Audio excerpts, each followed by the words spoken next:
Hi, everyone, and welcome back to Brian's Horror Corner, or welcome if you are new to my channel. Glad to have you here.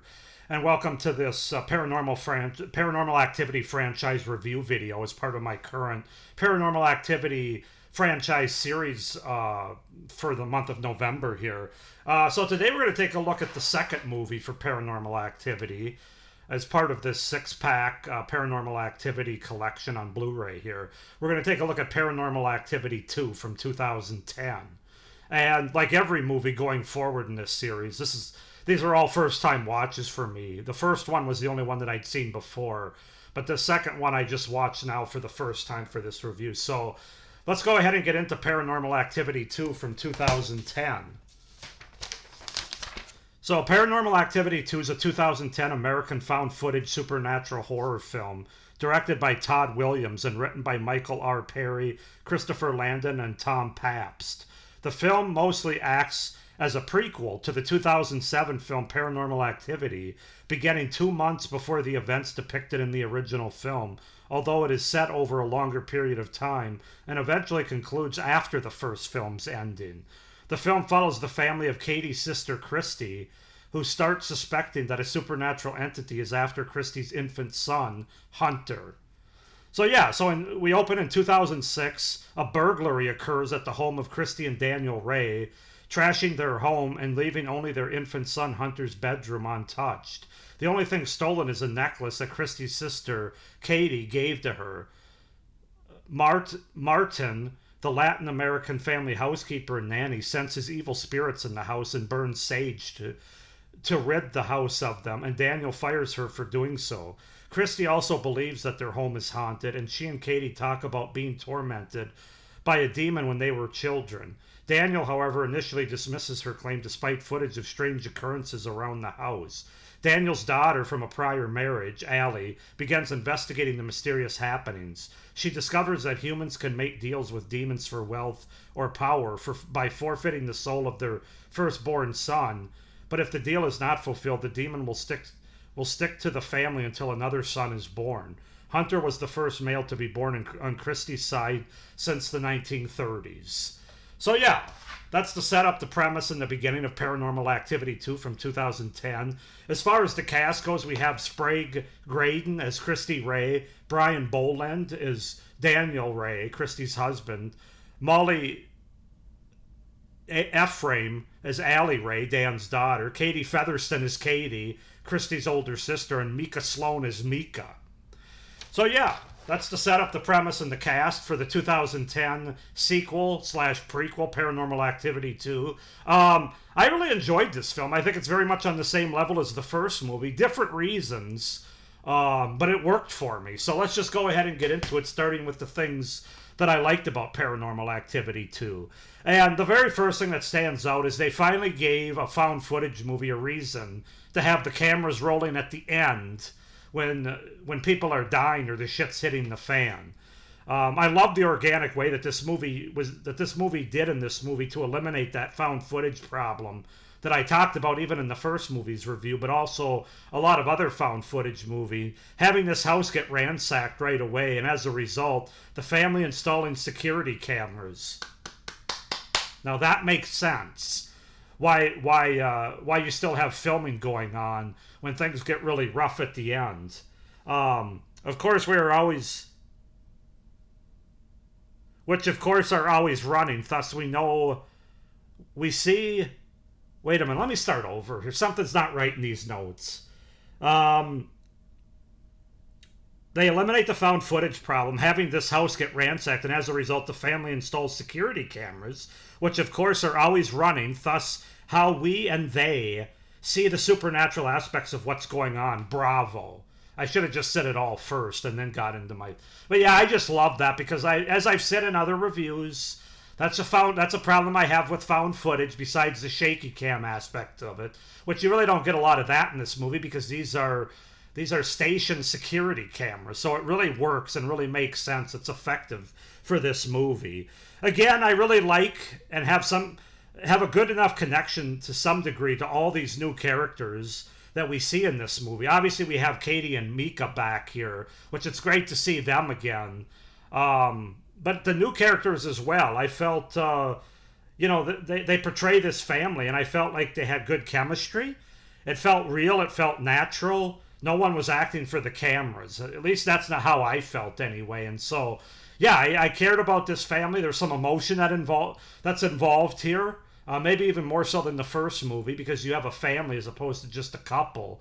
Not that I didn't care in the first movie, but so far in these movies, and I doubt that this is going to continue all the way through, but they do a good job making us care about the characters, I guess is what I'm trying to say, and I really felt that here as well. I feel like that all the performances were good, but I think Sprague Graydon, who played Christy, is the standout here, especially the fact that her character has to go through the most. She had that connection to when her and Katie were kids that we learned in the first movie, and they touch on it even more in this movie. And she has to start out pretty lighthearted and not being too serious to basically. Well, I don't want to give too much away, but let's just say she has to go to some dark places, and I thought that actress Sprague Graydon did a great job of doing that with what her character has to go through. This movie clearly had a bigger budget than the original, and it comes across in this movie with really opening up the stage. The production is bigger. We're focused on more different rooms in the house that the camera's on. From a visual standpoint, it's not quite so... Like, the first movie feels very narrow as far as what we're looking at. This movie feels like it expands a lot more. Even though it all takes place within this house, like the first movie did for the most part, with the exception of some outdoor shots. Actually, one thing with this house, it has a pool outdoors, which is another nice aspect that's added to this movie. But yeah, it's just opened up more. You can tell that the budget that was allowed here, they used in the setting and the production value here. And that really helped this movie stand out a bit more. And I thought it was very effective as well. Cameras focusing on different rooms or areas in and around the house made for a more effective visual to this movie. The effects I thought were also a bit more ambitious, again, thanks to the production value. There were more of them, and none of them seemed fake or over the top. Not that they did in the first movie either, but sometimes when you get a bigger budget in a movie like this, all of a sudden CGI creeps in. All of a sudden you've got some more over the top effects that don't work as well. But I thought these were more grounded yet. Again, the shot really when the shit really hits the fan in the last 20 to 30 minutes of the movie, where things really ratchet up and intensify. Where there are some incredibly effective scares and creepy imagery in this movie, and I really felt that maybe even more so than the first movie. Again, probably because of that production value, but I just felt like because we had a bigger setting, more open camera space, it felt a bit creepier to me. So yeah, and then my final pro for this movie. The movie does a phenomenal job and is a very difficult thing to do. I've seen other movies fail at this. But this movie does a phenomenal job of tying this movie to the first movie in a way that feels organic. And it doesn't take away from that first movie or the effectiveness of it. That's the one thing you worry about when you're going to try to go back and shoot a little footage before when the first movie took place is, oh God, is this going to take away anything from that first movie that I really enjoyed? And this movie really doesn't. You could say, if you want to be a cynic, you could say it doesn't add anything to the first movie, although I would disagree with you. I think it does add a little bit more to the first movie than I felt watching the first movie before seeing this one. But, this is part sequel, the ending basically. It's mostly, I would say 85% of it's prequel, and it's done in a very effective way, referencing things from and to the first movie that are relevant, and answering some questions that I didn't know I needed answered until this movie. So yeah, kudos to them for that. The writing was very good, and how they did that, on how they touched on the first movie without taking away anything. Both from the characters of Katie and Mika, you still got that story there. You still got the incredible effectiveness of the end of that movie. It doesn't take away any of that. And if anything, I think this movie adds more emotion to that first movie even. There was a little bit of emotion there with this couple of Katie and Mika, but I think it's going to be there even more now when I go back and watch the first movie. And I'm not going to give too much away, but if you know after seeing this movie, Paranormal Activity 2, it brings more of that familial family aspect to this whole story.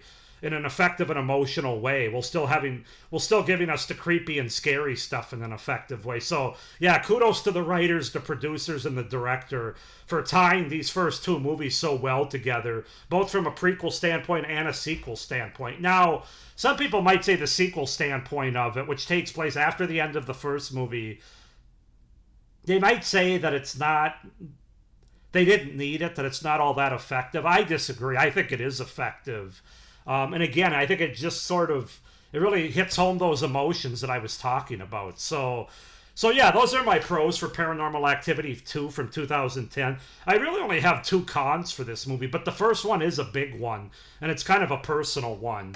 And that's the fact I'm not a fan of using an infant or a young child under the age of 3 or 4 to be put into peril in a horror movie like this movie does. I feel like it's cheap, it's lazy, and it's just a way to try to try to build up tension and uneasiness that's not as organic as and effective, because most people, of course, when they're seeing this young, innocent 2 or 3 year old or infant, in the case of, I'm guessing this infant had to be at least 2 though, because they were able to walk around when the majority of this movie was going on, but still sleeping in a crib. It's definitely not a kid yet.